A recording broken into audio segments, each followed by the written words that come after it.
Welcome to another episode of Outlap Critical. We are today going to be talking about the 2024 season that's coming up. Starts tomorrow. Bahrain testing starts at 1 a.m. here in the U.S. And so some pretty interesting things that are going to be happening this year, at least, we're hoping. So we're going to rank, where we feel like, everybody's going to end up next year. How, the season will end, how it will progress, kind of a couple of things. We're going to start with some teams. And so the team that we're going to put at the bottom of the pile for 2024 is going to be the Haas team. So interesting thing about, the Haas team last year, did not impress. Didn't seem to have a great deal of improvements to the car throughout the year.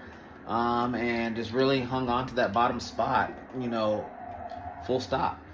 And then, we have the FIA, or not the FIA, I guess Formula One in general. I guess we'll just use it as, a full term there.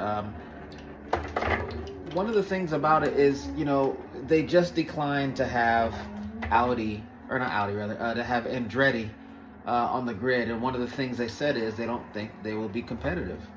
And so that just makes you question, how genuine can they possibly be when Haas is, on the grid. And basically, from what we can see, they've got the small booth for the engineers to sit in.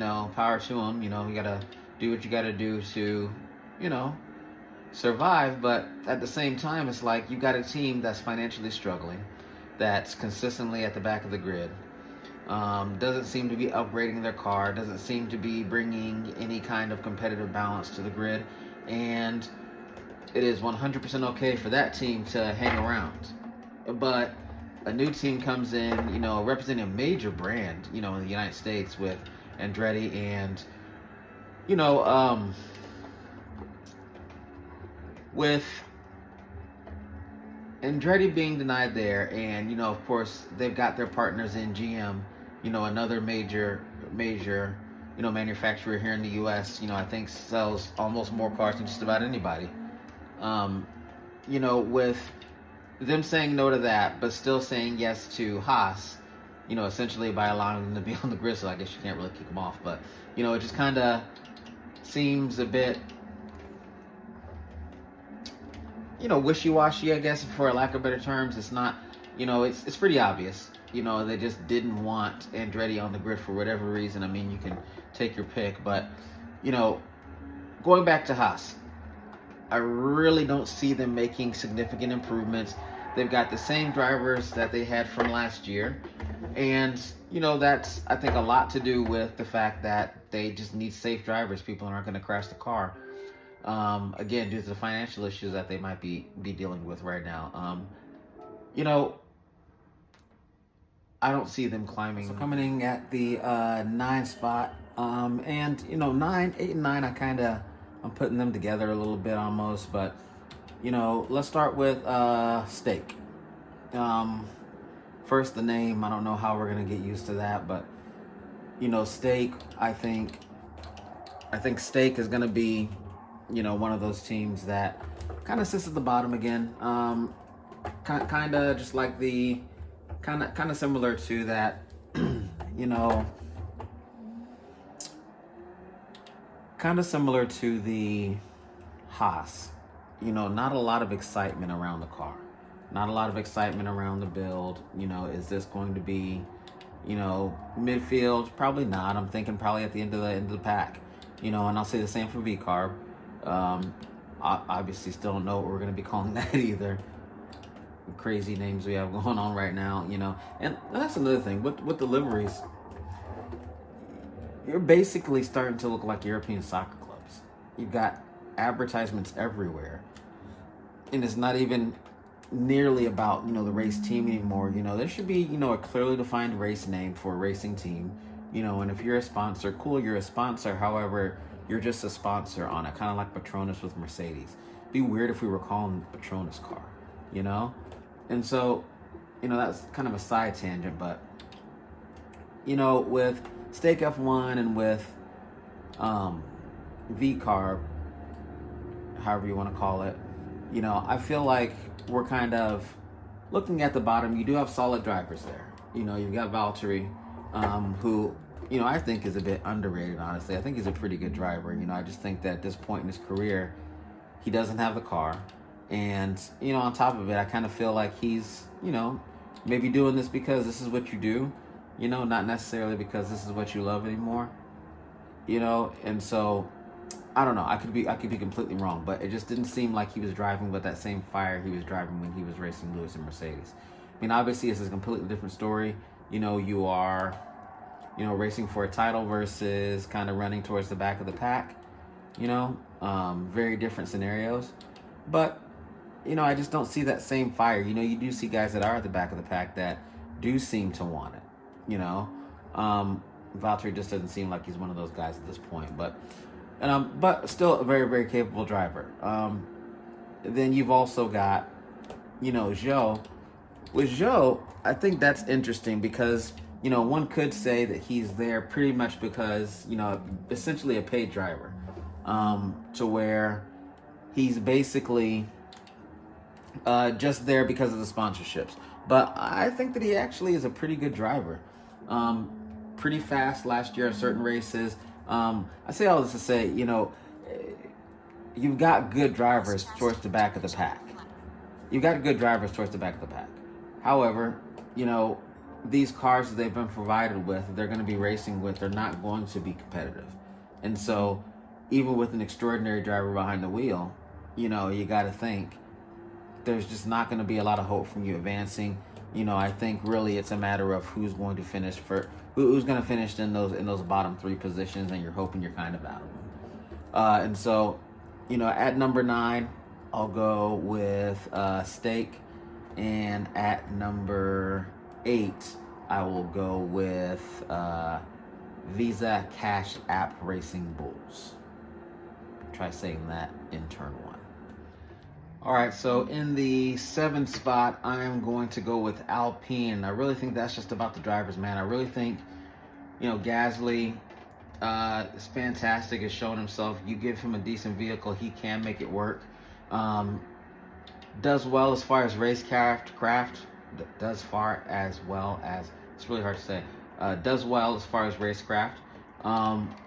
Does tend to get a little bit anxious, you know, in those tight not tight corners, in those tight moments with other drivers. You just kind of see him make sometimes small errors that, you know, could either create, you know, accidents or, you know, slow him down in the process. But, you know, I do think overall Gasly is a pretty quality driver. He has a pretty good future ahead of him.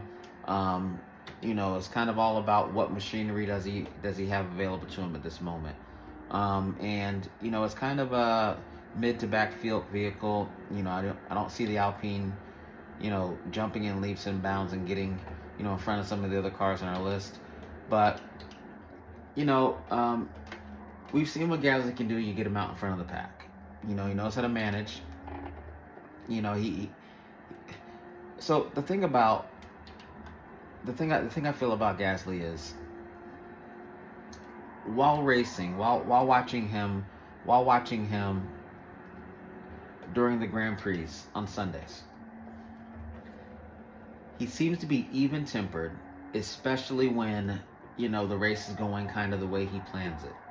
Things are going the way kind of smoothly in his head, but, you know, he kind of gets really fiery when it comes to, like, just small things. Like, sometimes something's not going right with the car, and so, you know, he's on the radio. Or I feel like this has turned into like an indictment on Gasly. It's not. I say all that to say is, you know, I feel like he's in a great position right now, in a great vehicle. I think that there's a couple of races that he's going to be able to, you know, make a good impact and get out of that midfield.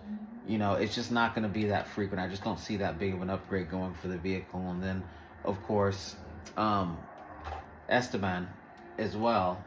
You know, I'm neither here nor there. I mean, I think they're a tight fit. I think they're pretty close as far as teammates go. But, you know, we will see. But as far as number 7 goes, I have the Alpine team. All right, coming in on number 6. Next on the list is going to be Williams. And man, I really feel like Williams could really be higher up the list if they didn't have Logan Sargent on the team. I mean, we see what the car can do in capable hands. Albon has absolutely, represented himself extremely well in that vehicle, much to the point where, he's being looked at in some of those, bigger seats for better purposes. So, with Williams, it's always got the straight line speed. With them adding James Vowles, my question is now, what's going to happen with the development of that car? I mean, he's going to low play it and say, we've got a lot of work to do, of course, as he should, but you've got to wonder why they held on to Logan Sargent after the first year. I mean, yes, this is rookie season, and, I'm all for letting people, get a really fair shake at it, but at what cost? At what cost do we, do that at? He tends to wreck the vehicles. He tends to be at the end of the pack. He tends to not make great decisions in the pack. So, and I mean, I just don't know what monetary value he actually brings to the team. And, contrary to a lot of people's belief, just because he's American doesn't mean that we're going to run and follow him. It's just not true. The thing about it is, with at least with me, I won't say all Americans, but at least with me, I respect winning. I respect, the front runners. I want to see the guys that are actually up at the front of the pack, and, not just, winning a race, but also, whatever race that you are in, say you're in the midfield, or if you're part of the backfield like Logan is, I want to see you fighting the other guys. I want to see you making overtakes. I don't want to see you at the back of the pack all the time, creating chaos. We don't need another Nicholas Latifi. I said it. So Williams, I say, is going to be in that next slot up, and I really think they could be higher. All right, so coming in at number 5 is going to be Aston Martin. I kind of feel like Aston Martin is kind of almost like Williams, in that they've got one driver that is showing you what the car is truly capable of, and the other driver is kind of running towards the end of the pack, or kind of just having a super quiet race. So, I think that they recognized their error when they did some of the upgrades and the car kind of went backwards. And so I expect they'll be working from, the knowledge they got from that, plus, what they had when they were actually pretty fast towards the front of the pack. And so that's really going to tell us what this car is doing if they, went back and addressed some of those errors that was causing the car to, basically just kind of be a middle of the pack car when it was a front runner, or did they take it all the way back from scratch and say, okay, this is what we're doing, we're gonna put the car back together from the spec that we had in the beginning of the year, and we're gonna work from that position, which I kind of think makes the most sense, almost, depending on how much research is needing to be done for it. I mean, I guess you could figure that part out, but I really do think that this car could be fast again. Alonso's definitely going to get the very most out of it. But, a lot of interesting things happening this year. So, I really think Alpine, Aston Martin is going to come in at number 5, right there in the middle of the pack. With 2 capable drivers, they may be able to go further up, kind of like Williams. All right, coming in on the number 4 spot, I have got Ferrari. When you start getting close to the top, it starts to kind of come down to more than just the car and the driver. It starts to look at more of like the team and what the team is doing. And so, with me, it just comes down to the mistakes that Ferrari makes. Mistake after mistake after mistake. Fred Vasseur is there now. And, I guess it's his job to kind of, right the ship, so to speak. But, from what we've seen up until now, Ferrari is pretty mistake prone. They tend to not have the greatest strategies. they tend to not have tires ready. They tend to not tell their drivers what they should be doing, who should be in front. They tend to make those decisions last second.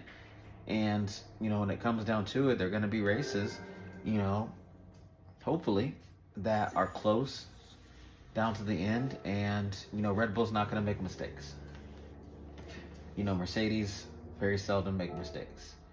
McLaren, they don't make a lot of mistakes. And so when it comes down to the last second mistakes or last second decisions, how is that going to play out in the long run? For me, I think that Ferrari will inevitably make the untimely mistake. It'll be interesting with Lewis coming next year, what kind of leadership he intends to bring with him. With that clause in his contract, who knows if he's going to bring anybody with him or how that's going to work. But, hopefully Lewis will be bringing people with him to kind of tighten up that operation a bit, bring it back to championship level. So for me, Ferrari is going to come in at number 4. All right, coming in number 3 is going to be McLaren. And, I feel with McLaren, they've got a very strong driver lineup. Oscar's only going to be better, and I think he's going to push. Oscar's going to push Lando in a positive way, basically, is what I'm thinking here. And, that team is going to be going forward. Lando signed that longer contract for a reason. He sees something going on that we don't in the background. And so, I kind of feel like with Lando and Oscar,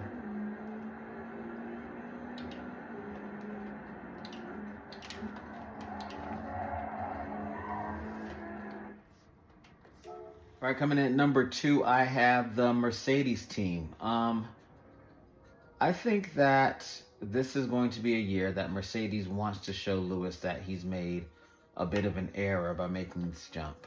I think that George is going to be extra motivated because he doesn't know who's coming in to replace Lewis, whether it be an elder statesman like Alonso, who would probably be the lead at this point if you put him with Russell, or whether it be a Kimi Antonelli. If he comes in from F2, should he do well there? A lot's on the line for George, and so I think he's going to be driving at his absolute best. And I think Lewis wants to, I think Lewis is itching for a win, itching for, a top spot. Lewis is going to be driving on a different level this year. Mercedes seems to think that they've got a competitive car this year. And so the question will be, will Lewis and George, prove to still be, top runners, competitive all the way at the front. Last year they were at the front a lot, but, there was a lot of up and down, a lot of sometimes you're at the top, sometimes you're at the back. It's just a lot of, there's a lot going on. Let's put it that way. Mercedes is kind of back and forth. And so with all that being said, my question is always going to be, how are the drivers going to perform in this kind of a year when they have all these things that are happening around them with the Lewis information, with Lewis moving on to Ferrari, and with the uncertainty with what's going on with George, because there's no guarantee that Mercedes keeps George either. We don't know what's going to happen because this silly season, if we want to even call it that now, was packed full of all kinds of crazy news stories. And what if, Lando Norris becomes available, and this Kimi Antonelli seems to be, as good as advertised, how big of a asset is George when it comes down to it? Not saying they should be looking to get rid of George by any means. I think he's a great driver. And I think Mercedes has probably one of the top two driver lineups on the grid. But, I'll put Mercedes at number 2. I think that Lewis's motivation plus experience, George's motivation plus Mercedes' motivation to put a good car underneath Lewis. We will find out. But I've got Mercedes at number 2. Number 1 spot, of course, goes to Red Bull. They were so far ahead last year. You know, it's hard to think that anybody could. It's hard to think that anybody could, you know, make that kind of a leap. There were signs of it last year, you know, where people were actually, you know, I wouldn't say getting close to them, but, you know, it's honestly just a matter of, you know, how much the other teams are going to have to the other teams are going to have to, you know, catch up. And I think that gap may be insurmountable. Plus, you know, the other thing about it, you know, with that Red Bull, the thing that I think gets understated is just how reliable that thing is. That thing never, ever had any issues. Just ever. Max drove that thing every weekend, no problems. I mean, there's a string of luck there too as well, you know, but, you know, also always coming from the front of the grid for the most part. But there were races where Max had to start in the middle due to, like, penalties and things like that. And just always seemed to, you know, do just fine. No problem whatsoever. You know, the big question is going to be what Sergio Perez is doing this year. You know, with that rocket ship underneath him, you know, you have got to see him at the front of the grid a lot more. He was in the midfield half of the year. You know, I mean, we've got to figure out what's going on with Checo Perez. I mean, this will be his last year, I really do think.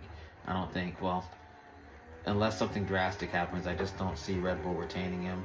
Plus, with all the movement on the grid, as far as drivers changing seats and things like that, one thing I know for sure is Red Bull will not be left out in the dark. You know, they're going to grab, you know, the most strategic person possible at that time, and I just don't think Sergio's going to fit that build. And so, you know, number 1 spot goes to Red Bull, and it's simply because I really don't think any other team can make up that kind of ground, you know, in this short amount of time. And so we have preseason testing starting tonight, and so, you know, we're going to find out what's going on with each of these